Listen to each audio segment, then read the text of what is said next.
stories this hour. More than 70 persons killed in bomb attack in southern Gaza. Death toll rises to 52 in Congo's boat accident. Journalists killed in suicide bombing in Somalia. Welcome to the World News on VOP TV. I'm Kayla Abraham. More than 70 persons have been killed in their homes after Israel conducted air raids on Gaza's Khan Yunis, Rafah, and Deir el-Balah. That is according to the besieged Palestinian Enclave's Ministry of Health. The deaths came overnight on Tuesday, about 10 days after Israel started its retaliation against the deadly attacks on southern Israel by Hamas, the armed group that rules Gaza. The violence has killed at least 1,400 people in Israel and more than 2,800 in Gaza since October 7. Reporters stated that many of those killed in the latest Israeli air raids were those evacuated from Gaza City and the northern part of the Gaza Strip as ordered by Israel. They added that ambulances are transporting the injured to already overcrowded hospitals, and many were still trapped in the rubble of the targeted buildings awaiting rescue. Meanwhile, President Joe Biden will travel to Israel and onto Jordan on Wednesday to meet with both Israeli and Arab leadership as concerns increase that the raging Israel-Hamas war could expand into a larger regional conflict. U.S. Secretary of State Antony Blinken announced Biden's travel to Israel as the humanitarian situation in the Gaza Strip grows more dire and as Israel prepares for a possible ground attack on the 365 square kilometer territory to root out Hamas militants responsible for what U.S. and Israeli officials say was the most lethal assault against Jews since the Holocaust. Biden is looking to send the strongest message yet that the U.S. is behind Israel. His Democratic administration has pledged military support, sending U.S. carriers and aid to the region. Officials have disclosed that they would ask Congress for upward of $2 billion in additional aid for both Israel and Ukraine, which is fighting Russia's invasion. Blinken made the announcement early on Tuesday after more than 7 hours of talks with Israeli Prime Minister Benjamin Netanyahu and other top Israeli officials. Still, former U.S. President Donald Trump on Monday has stated that he would expand a freeze on refugees that he enacted during his presidency to cover people from Gaza. Addressing a rally at Cleveland, Iowa, Trump stated that they wouldn't be bringing anyone in from Gaza, in an extension of the anti-immigrant stance that he took during his 2016 presidential run. Trump offered a litany of proposals that in many ways adapted his previous policies to showcase current events. Trump vowed again to ban people from certain parts of the world, particularly where Islam is most commonly practiced, while restricting the immigration and the overall number of refugees that the United States would allow inside its territory. Speaking on the recent protest against Israel's retaliatory action on Hamas in Gaza and supporting civilians in the region, Trump vowed to send immigration and customs enforcement agents to what he termed pro-jihadist rallies. Furthermore, he proposed that immigrants should not be allowed into the United States if they adhered to a laundry list of ideologies. Now, the bodies of at least 52 persons have been recovered from the Congo River after their boat capsized late last week. A provincial minister stated this on Monday, warning that the death toll could rise further, with many still missing. The boat was carrying over 300 persons when it overturned near the town of Mbandaka in northwestern Democratic Republic of Congo during the night on Friday. Over the weekend, 30 were confirmed to have drowned, with 167 missing. Deadly boat accidents are frequent in Congo's rivers and lakes, where vessels are frequently loaded well beyond their capacity. The country has few tarred roads across its vast forested territory, and river travel is common. On Monday, Transport Minister Mark Akila stated that the boat that capsized should not have been navigating at night, was overloaded, and had not properly identified its owners or the number of passengers on board. Now, police have disclosed that a Somali TV journalist was on Monday killed in a suicide bombing at a restaurant in the capital, Mogadishu. Abdi Fattah Mualim Noor who works for Somalian media, died in the explosion at its Blue Sky restaurant near the Presidential Palace and National Museum. In a statement, police stated that 4 other persons were injured when a suicide bomber blew himself up in front of the restaurant. Information Minister Daud Awiz condemned the cowardly terrorist suicide attack. The National Union of Somali Journalists, NUSOJ, also condemned the senseless and brutal killing of the journalist. The Al-Shabaab militant group disclosed that it carried out the attack. Now, Belgian authorities have raised the terror alert to its highest level in the capital after the fatal shooting of 2 Swedish people in Brussels, which Prime Minister Alexander De Croo suggested was linked to terrorism. The OCAD Anti-Terror Center also disclosed that the terror alert for the rest of the country had been raised to its second highest level. Laura Demoulier of the OCAD stated that the highest priority for authorities had been to get thousands of football fans attending a Belgium-Sweden football match safely out of the King Baudouin Stadium, where the match was abandoned at halftime. The attacker was still at large, and the killings happened 3 miles from the stadium, where more than 35,000 fans were held for more than 2 hours. Demoulier stated that the population needs to be actively vigilant and avoid any unnecessary travel. She added that raising the terror level to the top 4 rating means that the threat is extremely serious. It previously stood at 2, which means the threat was average. Mr. De Croo described those behind the shooting as cowards. Addressing a press conference on Tuesday morning, he mentioned that the night was meant to be a wonderful soccer party and disclosed that the victims had been cut down by extreme brutality. Meanwhile, police in Belgium on Tuesday have shot dead a suspected Tunisian extremist accused of killing 2 Swedish soccer fans in a brazen shooting on a Brussels street before disappearing into the night. Interior Minister Annelies Verldien told journalists that hours after a manhunt began in the Belgian capital, good news has it that the individual has been found. She also added that the weapon believed to have been used in the shooting was recovered. The Federal Prosecutor's Office was more cautious, saying in a statement to journalists that there are strong presumptions but no certainties that the man was the gunman. It added that he was shot by the police in Sheikbek neighborhood where the rampage had taken place. Amateur videos posted on social media of Monday's attack showed a man wearing an orange fluorescent vest pulling up on a scooter, taking out a large weapon and opening fire on passersby before chasing them into a building to gun them down. He was also filmed calmly loading his weapon as cars drove slowly by. Now, Russian President Vladimir Putin has arrived in Beijing on Tuesday to meet with Chinese President Xi Jinping on a widely watched trip aimed at showcasing the trust and no-limits partnership between the countries, even as the war in Ukraine raged on. In only his second trip abroad since the Hague-based International Criminal Court (ICC) issued an arrest warrant for him in March, Putin and his entourage flew into the Beijing Capital International Airport on Tuesday morning. He was greeted by the Chinese Commerce Minister Wang Wentao.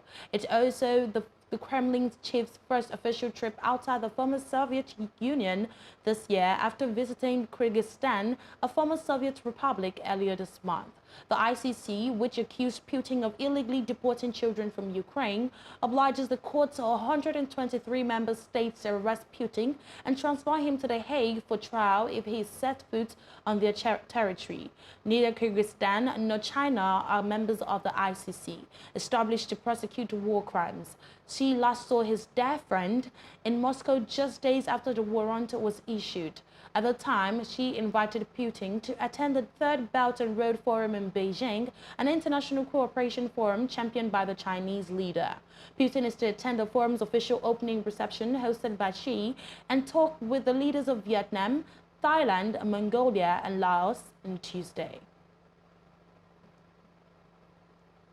Meanwhile, Chinese President Xi Jinping has rolled out the red carpets for world leaders, including his Russian counterpart Vladimir Putin, for China's biggest diplomatic charm offensive of the year at the start of the Belt and Road Forum on Tuesday.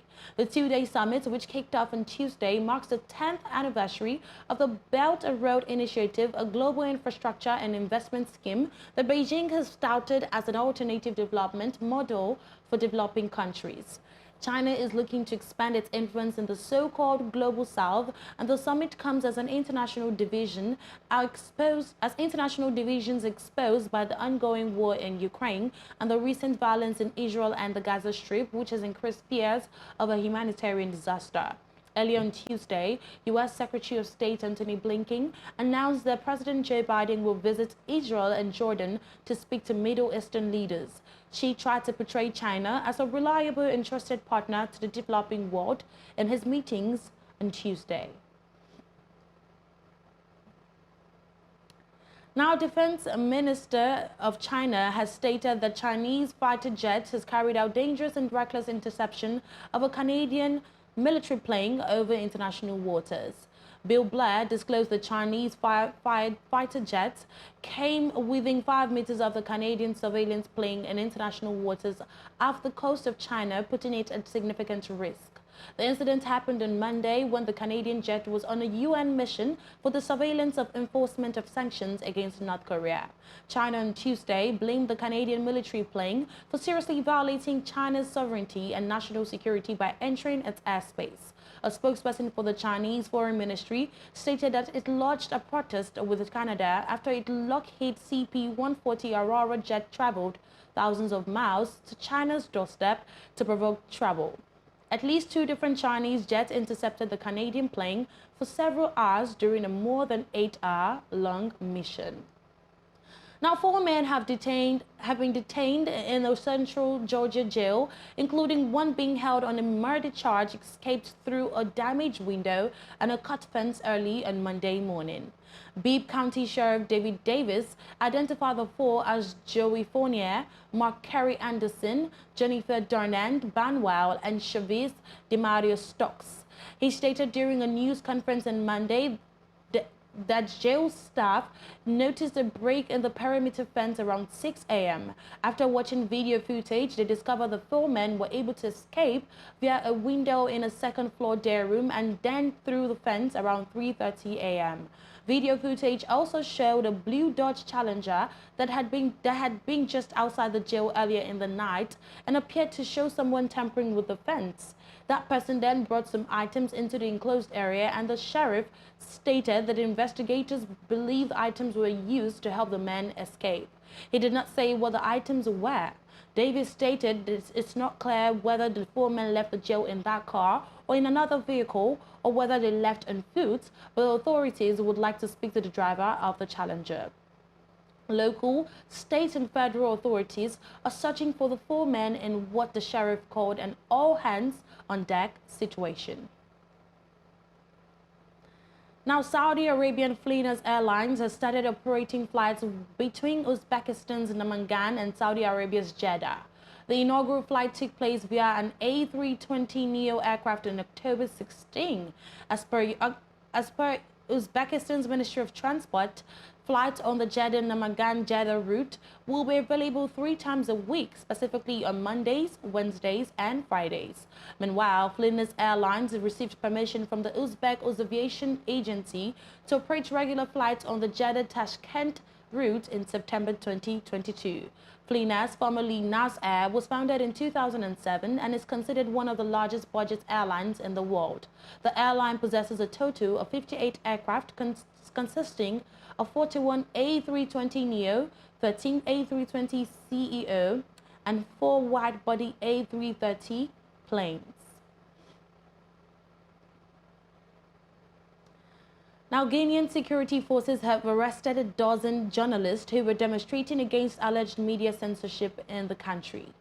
Among those arrested in Monday's protest was the Secretary General of the Union of Professionals of the Press of Guinea, SPPG, Seko Jamal Pendassa. The union had called a march in the capital, Conakry, Conakry to demand that the authorities lift restrictions placed on a popular news website, Guinea Meeting, and to protest against other violations of press freedom. Guinea Meeting has reportedly been blocked in Guinea for the last 2 months. Guinea's ruling junta, which has banned protests since 2022, has not provided any explanations for the blockage. The journalists were brought to a court after being accused of taking part in an illegal assembly. Now, the Budget Minister of Nigeria has disclosed its plans to spend 26.01 trillion naira for the 2024 budget and will assume an oil price of $73.96 for its expenditures at an exchange rate of 700 naira per dollar. Atiku Bagudu, speaking to reporters, also stated that Nigeria would target oil production of 1.78 million barrels per day under the 2024 spending plan.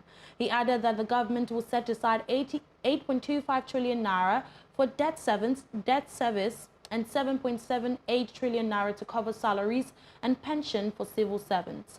Bagudu stated that the economy is expected to grow at a rate of 3.76% next year, with inflation currently at a 20-year high of 27.72%, moderating to 21% next year.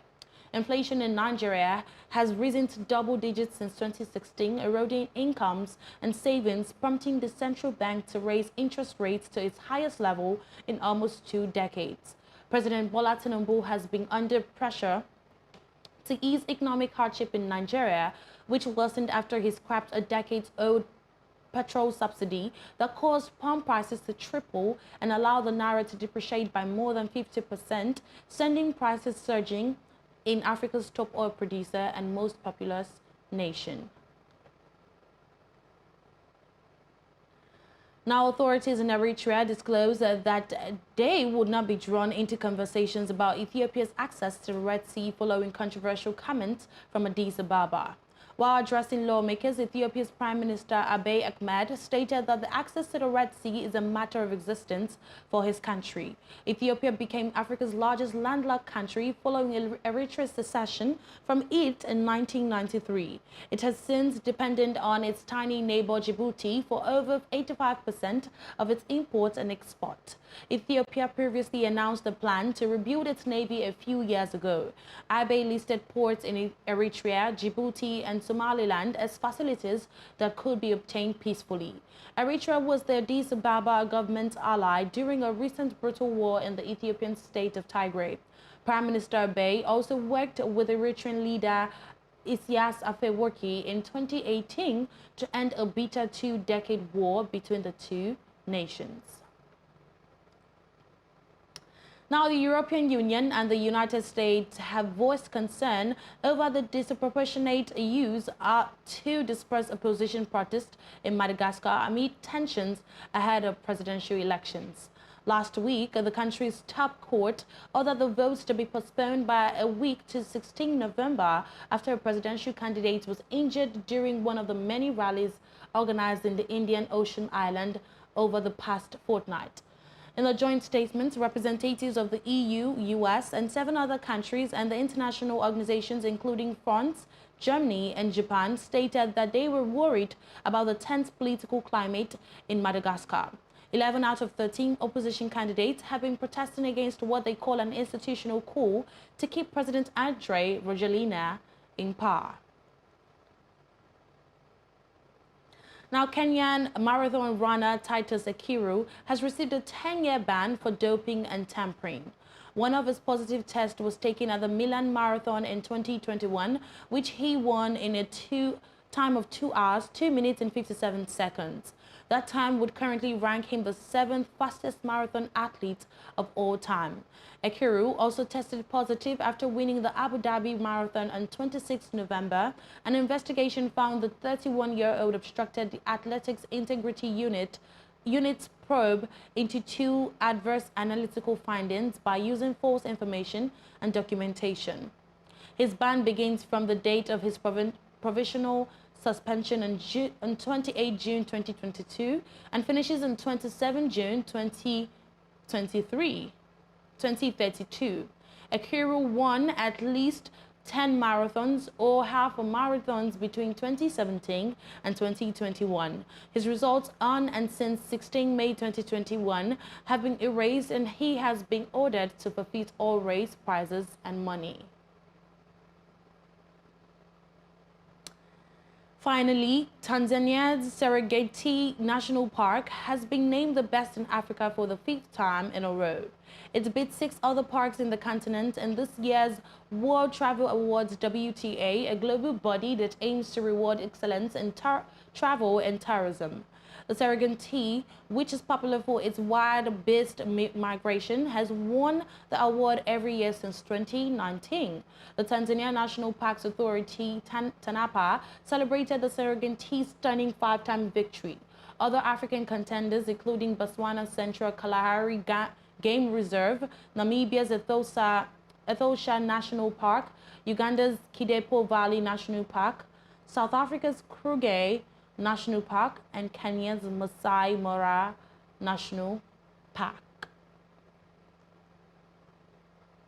And that's it on the World News and VOP TV. I'm Kayla Abraham.